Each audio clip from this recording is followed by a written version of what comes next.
Olá, meus pequenos, nesse vídeo é para fazer a explicação da atividade de História da página 370 e 371. Mas para que a gente possa fazer a atividade, nós temos que começar a leitura daqui da página 368, tá bom? Começando de A Sociedade Açucareira. Então, nós iremos fazer a leitura e então a Pro irá explicar a atividade, tá? Uma das razões pelas quais as capitanias de São Vicente e de Pernambuco prosperaram foi o fato de os primeiros colonos terem plantado nelas com sucesso mudas de cana-de-açúcar. Em 1532, teve início o plantio da cana-de-açúcar no Brasil. Dela se obtinha o açúcar, um produto raro e muito caro na Europa. A transformação da cana em açúcar era feita em lugares chamados engenhos. Então, aqui nós temos uma imagem que representa um engenho. Vocês podem ver aqui, ó.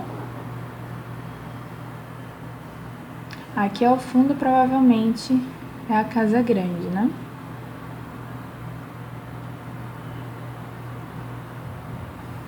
Com a plantação de cana-de-açúcar na colônia, os portugueses pretendiam resolver duas questões: garantir que nenhum outro país invadisse as terras do Brasil, ó. Lembra que um dos objetivos dele colonizar aqui o Brasil era para proteger de invasores? E obter mais lucro com a colônia. Os engenhos. Quando os portugueses começaram a plantar cana-de-açúcar e montar engenhos no Brasil, eles contaram com a ajuda dos holandeses, já que comercializavam o açúcar produzido em outras colônias portuguesas. Tendo decidido ampliar seus negócios, os holandeses concluíram que teriam mais lucro se emprestassem dinheiro para que Portugal implantasse os engenhos e, em troca, exigissem o direito de refinar e distribuir o açúcar no mercado europeu. Os holandeses eles já trabalhavam com os portugueses em outras colônias. Eles vendiam o açúcar que os portugueses produziam para outros países e tal. Mas aqui no Brasil, eles viram a oportunidade de ampliar esses negócios deles. Então, eles viram que eles teriam mais lucro se eles emprestassem dinheiro para Portugal, para que Portugal conseguisse fazer os engenhos, que eles conseguissem fazer a produção do açúcar aqui no Brasil, mas com que eles pudessem refinar e distribuir o açúcar no mercado europeu, ou seja, eles queriam refinar e eles queriam vender esse açúcar no mercado europeu. Refinar, gente, é um processo que se faz no açúcar para se retirar as impurezas do produto, deixando ele mais fino. Por isso que o açúcar ele fica bem pequenininho mesmo. É após o processo de refino dele. Por causa do solo fértil e do clima favorável, quente e úmido, no litoral do Nordeste brasileiro foram criadas muitas fazendas e fundadas diversas vilas e cidades, como Olinda, em Pernambuco, e Salvador, na Bahia. Nas regiões destinadas ao cultivo de cana-de-açúcar, foram construídas fazendas. Nelas viviam os chamados senhores de engenho, com suas famílias e os trabalhadores da fazenda, na maioria escravos que haviam sido capturados em sua terra natal e vendidos a eles. Então aqui nós temos o que normalmente seria a estrutura dessas fazendas, em que aqui nós temos o canavial, onde a cana é plantada, a senzala, que é o local em que os escravos dormiam. Aqui seriam a casa dos empregados, que são trabalhadores que viviam com a família, a casa de engenho, local onde a cana era moída para a extração do caldo, que depois era cozido e transformado em açúcar. Aqui tinha uma capelinha, onde eram realizadas festas e cerimônias de batismo e missas, entre outros.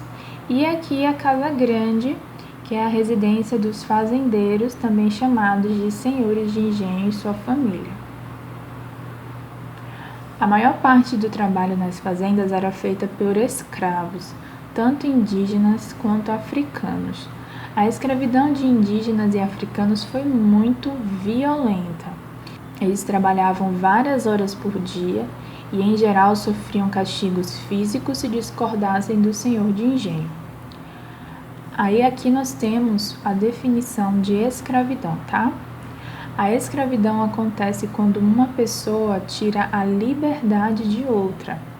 O escravo perde o direito de decidir o que é melhor para si, sendo obrigado a obedecer ordens sem questioná-las. Então aqui nós iremos responder a primeira atividade, com base nesse textinho que a gente acabou de ler.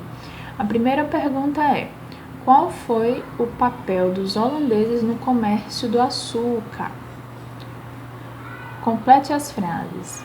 Aqui vocês irão completar as frasezinhas baseadas lá no nosso textinho, tá bom? Observe a imagem a seguir e responda as questões. Aqui nós temos essa imagem, tá? Vocês veem que aqui tem cana-de-açúcar. Ó, aqui tem cana-de-açúcar. E o que está sendo feito é que ele está botando a cana-de-açúcar de um lado e tirando do outro aqui. Ela está toda amassadinha. Por que ela está toda amassadinha? E por que eles estão girando? No caso, isso aqui é uma máquina, né? E funciona com duas pessoas girando para que esses rolinhos aqui, ó, girem também. E, consequentemente, amassa essa cana-de-açúcar, né? Então, essa cena daqui tá retratando o quê? A gente acabou de ler sobre o quê? E o que o pintor procurou representar. Vocês podem ler, que podem observar não só a imagem, mas também a descrição fala muito, tá? Então, vocês têm que se lembrar do que nós estávamos lendo no assunto e o que está aqui na imagem e o que está escrito aqui embaixo para poder responder. É a interpretação. O modo de moer cana permanece o mesmo na atualidade? Em casa, pesquise formas de moer cana nos dias de hoje. Traga para a sala imagens que retratem essa atividade e compartilhe com os colegas as suas descobertas. Olha, isso aqui não precisa fazer, tá? Mas se vocês quiserem pesquisar, é muito bom porque vai agregar conhecimento. Última página da nossa atividade. Vamos ler o textinho para então responder. As festas coloniais. Além das atividades econômicas, no Brasil colonial havia momentos que hoje compreendemos como eventos sociais, culturais e de diversão. Muitos eram eventos ligados à religiosidade, como frequentar missa da Igreja Católica e participar de homenagens a santos e padroeiros das cidades, como São Sebastião, padroeiro do Rio de Janeiro. Outras atividades estavam ligadas à visita a familiares e amigos. Uma das festas mais antigas realizadas no Brasil é o Carnaval. As festas carnavalescas daquele período eram bem diferentes dos grandes desfiles e blocos como conhecemos atualmente. Trazido de Portugal, o entrudo, como era chamado, era uma festa que misturava brincadeiras e dança. Aos poucos foi se transformando aqui em bailes de máscara, inspirados nos bailes franceses. Durante as festividades, alguns senhores liberavam seus escravos para participar dos festejos, porém nem todos eram realizados em conjunto. Na maioria dos eventos, a população de origem europeia mantinha seus costumes e os escravos ficavam distantes com práticas das diferentes culturas oriundas da África. Então aqui nós temos duas imagens, né? Aqui é uma imagem de uma procissão. Essa daqui é uma imagem de uma procissão. E aqui nós temos uma imagem da festa de Santa Rosália, a patrona dos negros. Circule no quadro abaixo as possibilidades de lazer de sua cidade e depois pinte os lugares que você costuma frequentar. Então aqui vocês irão circular o que tem aqui na cidade para que vocês possam fazer, que vocês possam ir, e vocês irão pintar apenas o que você costuma fazer, o que você costuma frequentar. Por exemplo, aqui na nossa cidade tem bastante praça, né? Pronto, praça.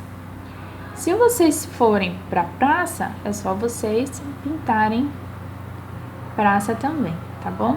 Mas pintem fraquinho, tá? Então, vocês irão circular só o que tem para ser feito aqui na nossa cidade, quais são os locais que tem aqui na nossa cidade, o que tem para se fazer, e então vocês irão pintar só aquilo que vocês realmente costumam fazer, costumam frequentar, ok? Então é isso, meus amores, eu espero que vocês tenham compreendido. Qualquer coisa para estar aqui, tá? Tchau, tchau, até o próximo vídeo.